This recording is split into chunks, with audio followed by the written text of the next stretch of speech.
দেরি হয়ে যাচ্ছে, আমি তাড়াতাড়ি বাড়িতে যাই। আল্লাহু আল্লাহু আল্লাহু আল্লাহু আল্লাহু আল্লাহু। আরে ভাই, আপনি এই জঙ্গলের মধ্যে কি করতেছেন?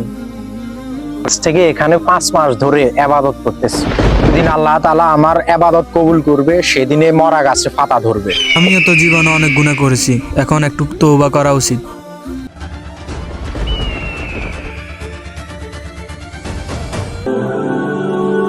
আল্লাহু আল্লাহু আল্লাহু আল্লাহু আল্লাহু আল্লাহু আল্লাহু পানি। আল্লাহু। আরে ভাই, এই জঙ্গলে দেখতেছি কে পানি। ফানি ফানি করতেছি।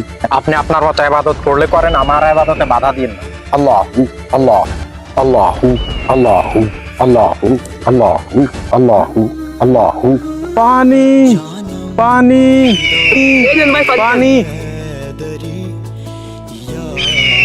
ভাই আল্লাহ তাআলা যেন আপনার মনের আশা পূরণ করে। আমিন। আরে আল্লাহু আমার মরা গাছে পাতা গজাইলো। আল্লাহ হে আল্লাহ, আপনি আমার এই ইবাদত কবুল করছেন। আল্লাহ। এ ভাই দেখেন, আমার মরা গাছে পাতা ধরছে। আমি আজকে এত বছর ধরে ইবাদত করি, আমার গাছে পাতা ধরে না। তুমি আসার সাথে সাথে আজকে কিভাবে গাছে পাতা ধরলো? ভাই, আল্লাহ তাআলার ইবাদতের পাশাপাশি মানুষকে সাহায্য সহযোগিতা করতে হবে। ভিডিওটি ভালো লাগলে চ্যানেলটি সাবস্ক্রাইব করুন।